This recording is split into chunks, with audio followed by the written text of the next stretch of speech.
Episode 4। पहली चाबी, पहली चेतावनी। माफ कीजिए, पिछला चैनल डिलीट हो गया था।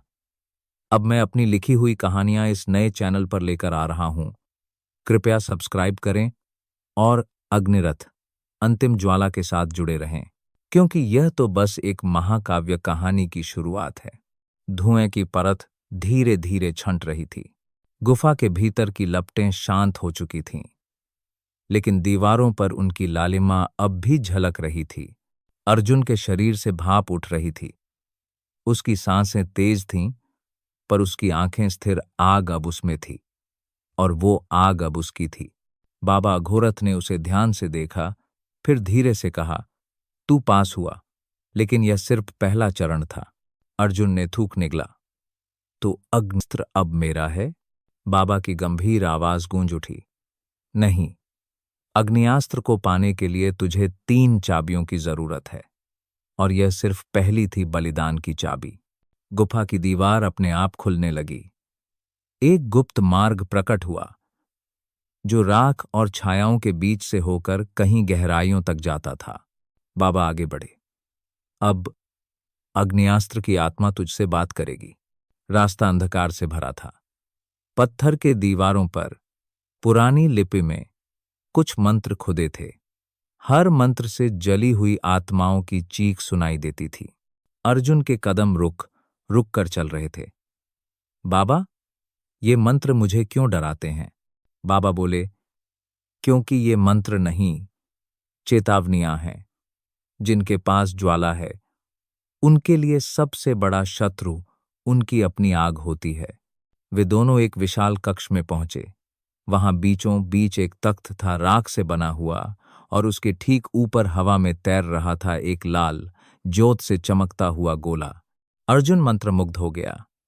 ये क्या है? बाबा की आवाज बदल गई, मानो सदियों पुरानी गूंज बन गई हो। यह अग्नियास्त्र की आत्मा है। इसे ही जागृत करना है, लेकिन ये तभी सामने आएगा जब तू अग्नि को सिर्फ हथियार नहीं, धर्म समझेगा। जैसे ही अर्जुन ने आगे कदम बढ़ाया, गोला तेजी से घूमने लगा। फिर एक विस्फोट हुआ और पूरा कमरा लाल रोशनी से नहा गया। आग की लहर अर्जुन की ओर बढ़ी। उसने आंखें बंद कीं, लेकिन आग ने उसे जलाया नहीं। उसने उससे सवाल पूछा। एक गूंजती हुई आवाज आई, तू क्यों चाहता है अग्नियास्त्र? अर्जुन ने धीरे से कहा, क्योंकि मेरी रगों में जो ज्वाला है, उसका उद्देश्य मैं जानना चाहता हूं। मैं भाग्य से नहीं, अपने कर्म से लड़ना चाहता हूं। आग शांत हुई, और फिर गोले के अंदर से एक छोटी सी लौ बाहर निकली और अर्जुन की छाती पर जा लगी। जैसे ही लौ उसकी त्वचा को छूती है, अर्जुन की चेतना झटके से एक दूसरी दुनिया में पहुंच जाती है। अब वह खड़ा है एक वीरान समरभूमि में। चारों ओर लाशें, राख और जली हुई तलवारें, और सामने एक पुराना योद्धा जिसके माथे पर अग्निचिह्न है, बिल्कुल वैसा ही जैसा अर्जुन की हथेली पर है। योद्धा बोला, मैं तेरा पूर्वज हूं, अग्निवंश का पहला रक्षक। तू मेरा उत्तराधिकारी है, लेकिन याद रख। उसने तलवार से आकाश की ओर इशारा किया, जहां एक विशाल काली छाया मंडरा रही थी। जिस दिन तू अग्नियास्त्र को सिर्फ बदला लेने के लिए उठाएगा, वही दिन तेरा अंत होगा। अग्नि न्याय है, लेकिन क्रोध नहीं।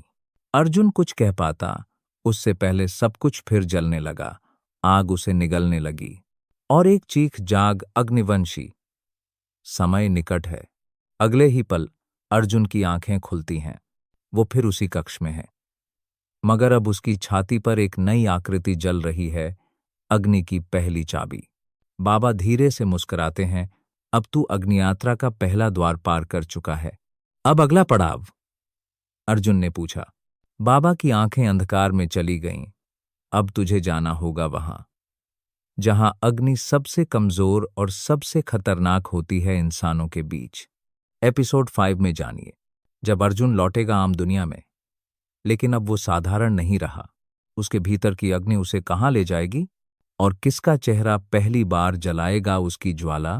माफ करें, पिछला चैनल डिलीट हो गया था। अब मैं अपनी लिखी हुई कहानियां इस नए चैनल पर लेकर आ रहा हूं। कृपया सब्सक्राइब करें और अग्निरथ द लास्ट फ्लेम के साथ जुड़े रहें, क्योंकि यह एक महाकाव्य कहानी की शुरुआत है।